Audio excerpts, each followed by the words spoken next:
बोलो श्री कृष्ण भगवान की जय। हारे के सहारे की जय।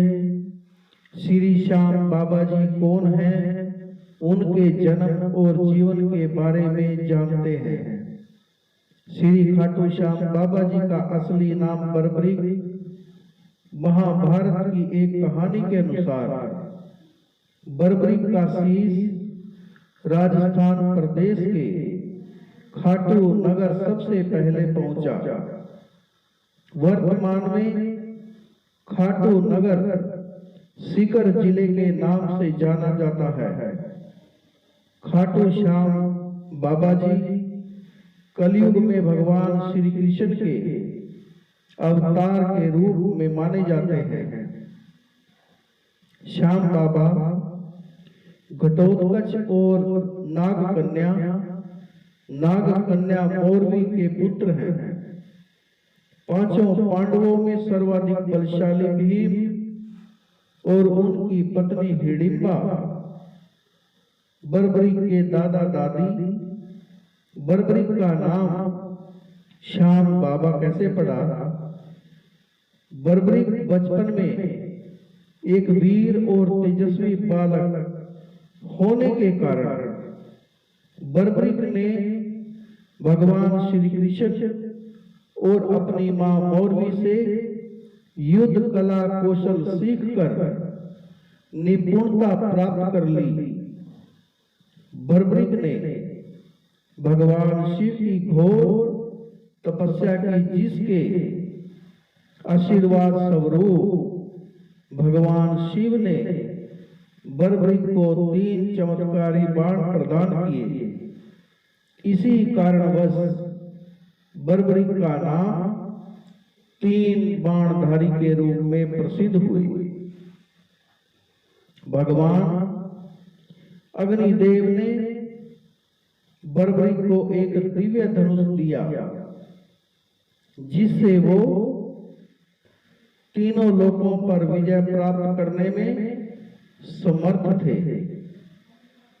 जब कौरवों पांडवों का युद्ध होने की सूचना बरबरीक को मिली, तो उन्होंने भी युद्ध में भाग लेने का निर्णय लिया।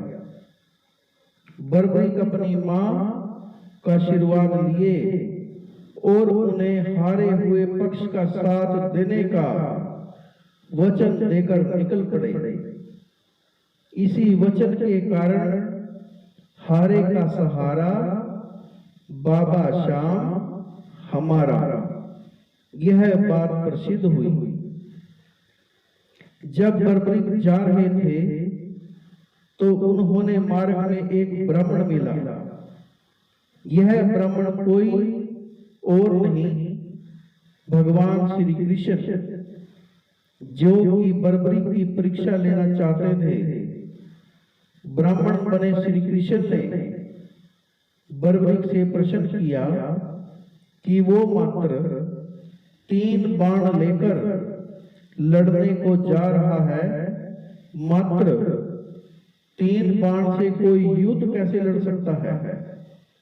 बरबरीक ने कहा कि उनका एक ही बाण शत्रु सेना को समाप्त करने की सक्षम है, और इसके बाद भी वह तीर नष्ट न होकर वापस उनके तर्कश में आ जाएगा। अगर तीनों तीर के उपयोग से तो संपूर्ण जगत का विनाश किया जा सकता है। ब्राह्मण ने बरबरीक से एक पीपल के वृक्ष की ओर इशारा करके कहा कि वो तो एक बाण से पेड़ के सारे पत्तों को भेद कर दिखाए। बरबरीक ने भगवान का ध्यान कर एक बाण छोड़ दिया। उस बाण ने पीपल के सारे पत्तों को छेद दिया और उसके बाद बाण ब्राह्मण बने कृष्ण के पैर के चारों तरफ घूमने लगा।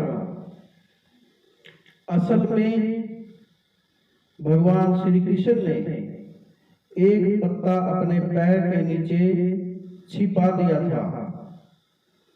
बर्बरिक समझ गए कि तीर उसी पत्ते को भेदने के लिए ब्राह्मण के पैर के चक्कर लगा रहा है। बर्बरिक बोले, हे ब्राह्मण, अपना पैर हटा लो, नहीं तो ये आपके पैर को वेद देगा।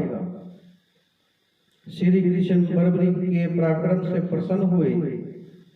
उन्होंने पूछा कि बर्बरिक, किस पक्ष की तरफ से युद्ध करोगे? बर्बरिक बोले, अपने वचन अनुसार हारे हुए पक्ष की ओर से लड़ेंगे। श्री कृष्ण ये वचन सुनकर विचार मगन हो गए, क्योंकि बर्बरिक के इस वचन के बारे में कौरव जानते थे। कौरवों ने योजना बनाई थी कि युद्ध के पहले दिन वो कम से कम सेना साथ लेकर युद्ध करेंगे।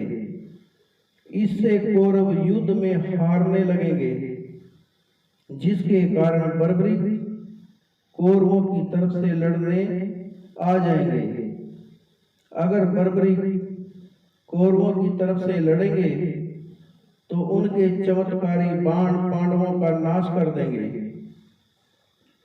कौरवों की योजना विफल करने के लिए ब्राह्मण बने श्री कृष्ण ने बर्बरिक से एक दान देने का वचन मांगा।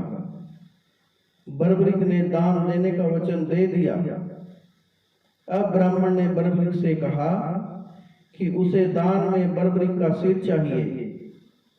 इस अनोखे दान की मांग सुनकर बर्बरिक आश्चर्यचकित हुए और समझ गए कि यह ब्राह्मण कोई सामान्य व्यक्ति नहीं है। बर्बरिक ने प्रार्थना की, वो दिए हुए वचन के अनुसार अपने शीश का दान अवश्य करेंगे, लेकिन पहले ब्राह्मण देव अपने वास्तविक रूप के दर्शन करा दीजिए। भगवान श्री कृष्ण ने अपने असली विराट रूप के दर्शन कराए। बर्बरिक बोले कि हे देव, मैं अपना शीश देने के लिए वचनबद्ध हूँ, लेकिन मैं युद्ध अपनी आंखों से देखने की इच्छा रखता हूँ। श्री कृष्ण बर्बरिक की वचनबद्धता से प्रसन्न होकर उसकी इच्छा पूरी करने का आशीर्वाद दिया। बर्बरिक ने अपना शीश काटकर भगवान श्री कृष्ण को दे दिया। श्री कृष्ण ने बर्बरिक के सिर को 14 देवियों के द्वारा अमृत से सींचकर युद्ध भूमि के पास एक पहाड़ी पर स्थित कर दिया, जहां से बर्बरिक युद्ध का दृश्य देख सके। महाभारत का महान युद्ध समाप्त हुआ और पांडव विजयी हुए। विजय के बाद पांडवों में यह बहस होने लगी कि इस विजय का श्रेय किस योद्धा को जाता है। श्री कृष्ण ने कहा, शीश के दानी बर्बरिक इस युद्ध के साक्षी हैं। इस प्रश्न का उत्तर उन्हीं से जानना चाहिए। तब परमवीर बर्बरिक ने कहा कि इस युद्ध की विजय का श्रेय एकमात्र भगवान श्री कृष्ण को जाता है, क्योंकि उनकी विजय के पीछे सब कुछ श्री कृष्ण की माया चक्र का खेल है। बर्बरिक के इस सत्य वचन से देवताओं ने बर्बरिक पर पुष्पों की वर्षा की और उनके गुणगान गाने लगे। श्री कृष्ण वीर बर्बरिक की महानता से अति प्रसन्न हुए और उन्होंने कहा, हे वीर बर्बरिक, आप महान हैं। मेरा आशीर्वाद स्वरूप आज से आप मेरे नाम श्याम से के नाम से प्रसिद्ध हो जाओगे। कलयुग में आप कृष्ण अवतार के रूप में पूजे जाएंगे और अपने भक्तों के मनोरथ पूर्ण करेंगे। भगवान श्री कृष्ण का वचन सिद्ध हुआ और आज हम देखते भी हैं कि भगवान श्री कृष्ण श्री खाटू श्याम बाबा जी अपने भक्तों पर निरंतर अपनी कृपा बनाए रखते हैं। बाबा श्याम अपने वचन अनुसार हारे का सहारा बनते हैं, इसलिए जो सारी दुनिया को हारा सताया गया होता है वो भी अगर सच्चे मन से बाबा श्याम के नामों का सच्चे मन से नाम ले तो उसका कल्याण अवश्य ही होता है। श्री खाटू श्याम बाबा जी की महिमा अपरंपार है। श्रद्धा विनती है कि बाबा श्याम इसी प्रकार अपने भक्तों पर अपनी कृपा बनाए रखे। बोलो श्याम बाबा की जय, हारे के सहारे की जय, तीन बाणधारी की जय, शंकर भगवान की जय, श्री कृष्ण भगवान की जय।